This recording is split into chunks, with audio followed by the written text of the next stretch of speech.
ಬನ್ನಿ ಇವತ್ತು ನಾವು ಭಾರತದ ಒಂದು ಬಹಳ ಮುಖ್ಯವಾದ ಮತ್ತು ಸಂಕೀರ್ಣವಾದ ವಿಷಯದ ಬಗ್ಗೆ ಮಾತಾಡೋಣ. ಶಬರಿಮಲೆ ಪ್ರಕರಣ. ಇದು ಕೇವಲ ಒಂದು ದೇವಸ್ಥಾನಕ್ಕೆ ಸೀಮಿತವಾದ ಕಥೆಯಲ್ಲ ಅಲ್ವಾ? ಬದಲಿಗೆ ಇದು ನಮ್ಮ ನಂಬಿಕೆ ಮತ್ತು ನಮ್ಮ ಸಂವಿಧಾನದ ನಡುವೆ ನಡೆಯುತ್ತಿರುವ ಒಂದು ದೊಡ್ಡ ಸಂಘರ್ಷದ ಕಥೆ. ಈ ಒಂದು ಸಂಖ್ಯೆ 9 ಸದ್ಯಕ್ಕೆ ಭಾರತದ ಬಹುದೊಡ್ಡ ಕಾನೂನು ಹೋರಾಟಗಳಲ್ಲಿ ಒಂದರ ಕೇಂದ್ರಬಿಂದು ಅಂದ್ರೆ ಇದೆ. ಏನಿದು 9ರ ಮಹತ್ವ? ಯಾಕೆ ಈ ಸಂಖ್ಯೆ ಇಷ್ಟೊಂದು ಚರ್ಚೆಯಲ್ಲಿದೆ? ಬನ್ನಿ ಇದರ ಹಿಂದಿನ ಕಥೆಯನ್ನ ನೋಡೋಣ. ಹೌದು, ಯಾಕಂದ್ರೆ ಇದೊಂದು ಸುಲಭದ ಕೇಸ್ ಅಲ್ಲವೇ ಅಲ್ಲ. ಹಕ್ಕುಗಳು, ಸಂಪ್ರದಾಯಗಳು, ನಂಬಿಕೆಗಳು ಹೀಗೆ ಎಲ್ಲವೂ ಒಂದಕ್ಕೊಂದು ಹೆಣೆದುಕೊಂಡಿರುವ ಒಂದು ಜಟಿಲವಾದ ವಿಷಯವಿದು.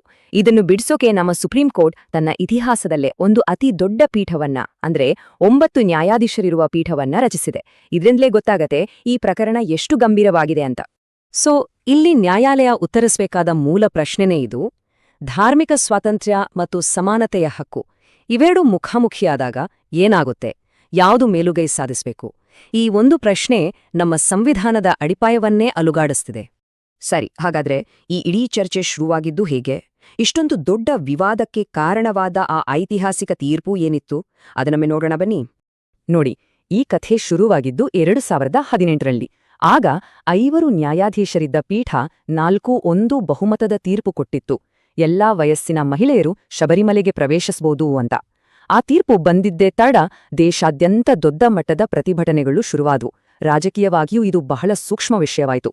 ಈಗ ಅದೇ 2018ರ ತೀರ್ಪಂದು ಮರುಪರಿಶೀಲನೆ ಮಾಡೋಕೆ ಅದಕ್ಕಿಂತಲೂ ದೊಡ್ಡ ಅಂದ್ರೆ ಈ 9 ನ್ಯಾಯಾಧೀಶರ ಪೀಠವನ್ನು ರಚಿಸಲಾಗಿದೆ.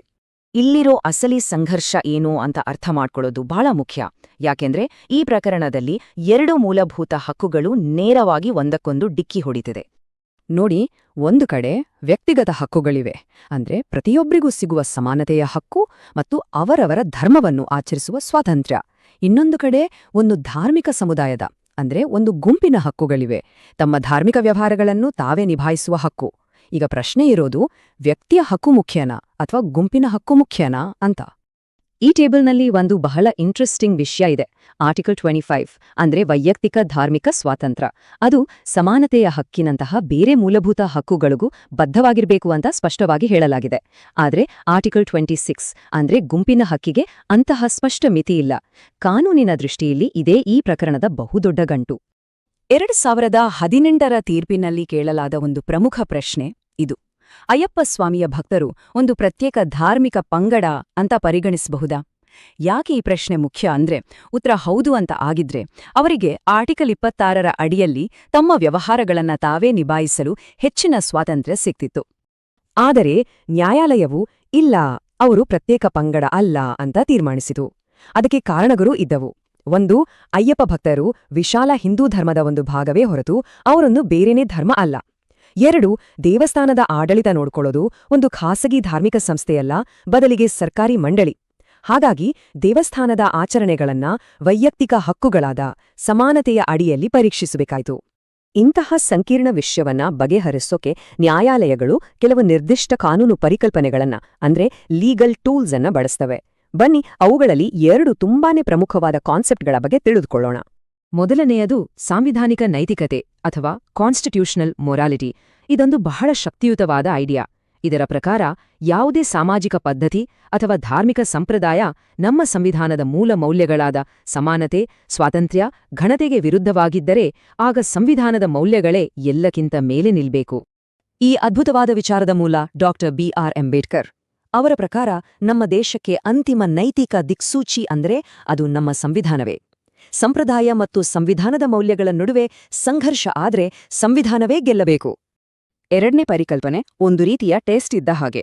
ಇದನ್ನು ಅಗತ್ಯ ಧಾರ್ಮಿಕ ಆಚರಣೆಗಳ ಸಿದ್ಧಾಂತ ಅಂತ ಕರೆಯುತ್ತಾರೆ. ಒಂದು ಧಾರ್ಮಿಕ ಆಚರಣೆ ಆ ಧರ್ಮಕ್ಕೆ ನಿಜವಾಗಿಯೂ ಅನಿವಾರ್ಯವಾ ಅಥವಾ ಇಲ್ವಾ ಅಂತ ನಿರ್ಧರಿಸಲು ನ್ಯಾಯಾಲಯ ಈ ಪರೀಕ್ಷೆಯನ್ನ ಬಳಸುತ್ತೆ. ಈ ಎಸೆನ್ಷಿಯಾಲಿಟಿ ಟೆಸ್ಟ್ 1954ರ ಶಿರೂರು ಮಠ ಪ್ರಕರಣದಿಂದ ಶುರುವಾಯಿತು. ಇದರಲ್ಲಿ ಕೋರ್ಟ್ ಮೊದಲು ಆ ಆಚರಣೆಯ ಮೂಲವನ್ನು ಪರಿಶೀಲಿಸುತ್ತೆ. ಆಮೇಲೆ ಆ ಆಚರಣೆ ಇಲ್ಲದೆ ಹೋದ್ರೆ ಆ ಧರ್ಮದ ಸ್ವರೂಪವೇ ಬದಲಾಗಿ ಬಿಡುತ್ತಾ ಅಂತ ನೋಡುತ್ತೆ. ಅದರ ಆಧಾರದ ಮೇಲೆ ಆ ಆಚರಣೆ ಅಗತ್ಯ ಹೌದೋ ಅಲ್ವೋ ಅಂತ ತೀರ್ಪು ಕೊಡುತ್ತೆ. ಇದೊಂದು ರೀತಿ ನ್ಯಾಯಾಧೀಶರಿಗೆ ಧರ್ಮದ ಮೂಲ ತತ್ವಗಳನ್ನ ವ್ಯಾಖ್ಯಾನಿಸುವ ಅಧಿಕಾರ ನೀಡಿದಂತೆ. ಆದರೆ ಒಂದು ವಿಷಯ ಸ್ಪಷ್ಟವಾಗಿರಬೇಕು: ಈ 9 ನ್ಯಾಯಾಧೀಶರ ಪೀಠ ಬರೀ ಶಬರಿಮಲೆ ಪ್ರಕರಣವನ್ನಷ್ಟೇ ನೋಡ್ತಾ ಇಲ್ಲ. ಇದರ ತೀರ್ಪು ಮುಂದಿನ ದಿನಗಳಲ್ಲಿ ಬಹಳ ದೂರಗಾಮಿ ಪರಿಣಾಮಗಳನ್ನ ಬೀರಲಿದೆ. ಹೌದು, ಈ ಪ್ರಕರಣದಲ್ಲಿ ಬರುವ ಅಂತಿಮ ತೀರ್ಪು ಬೇರೆ ಧರ್ಮಗಳಲ್ಲಿರುವ ಇದೇ ರೀತಿಯ ವಿವಾದಗಳ ಮೇಲೂ ಪರಿಣಾಮ ಬೀರುವ ಸಾಧ್ಯತೆಯಿದೆ. ಉದಾಹರಣೆಗೆ, ಮಸೀದಿಗಳಿಗೆ ಮುಸ್ಲಿಂ ಮಹಿಳೆಯರ ಪ್ರವೇಶದ ವಿಷಯ ಅಥವಾ ಬೇರೆ ಧರ್ಮದವರನ್ನು ಮದುವೆಯಾದ ಪಾರ್ಸಿ ಮಹಿಳೆಯರಿಗೆ ಅಗ್ನಿ ದೇವಾಲಯಗಳ ಪ್ರವೇಶದ ವಿಷಯ. ಹೀಗಾಗಿ ಈ ತೀರ್ಪು ಎಲ್ಲರ ಗಮನ ಸೆಳೆದಿದೆ. ಹಾಗಾದ್ರೆ ಇದೆಲ್ಲ ನಮ್ಮನ್ನ ಒಂದು ಅಂತಿಮ ಮತ್ತು ಬಹಳ ಗಹನವಾದ ಪ್ರಶ್ನೆಯ ಮುಂದೆ ತಂದು ನಿಲ್ಲಿಸುತ್ತೆ. ಭವಿಷ್ಯದಲ್ಲಿ ಏನಾಗಲಿದೆ? ಒಂದು ಆಧುನಿಕ ದೇಶ ತನ್ನ ಪುರಾತನ ನಂಬಿಕೆಗಳಿಗೂ ಮತ್ತು ಪ್ರತಿಯೊಬ್ಬ ವ್ಯಕ್ತಿಯ ಸ್ವಾತಂತ್ರ್ಯಕ್ಕೂ ನಡುವೆ ಹೇಗೆ ಸಮತೋಲನವನ್ನ ಸಾಧಿಸುತ್ತೆ? ನ್ಯಾಯಾಲಯದ ಅಂತಿಮ ಉತ್ತರ ಕೇವಲ ಯಾರು ದೇವಸ್ಥಾನ ಪ್ರವೇಶಿಸಬಹುದು ಅಂತಷ್ಟೇ ಹೇಳಲ್ಲ, ಬದಲಿಗೆ ಅದು ನಮ್ಮ ದೇಶದ ಭವಿಷ್ಯಕ್ಕಾಗಿ ನಂಬಿಕೆ, ಕಾನೂನು ಮತ್ತು ಸ್ವಾತಂತ್ರ್ಯದ ನಡುವಿನ ಸಂಬಂಧವನ್ನೇ ಹೊಸದಾಗಿ ಬರೆಯಲಿದೆ.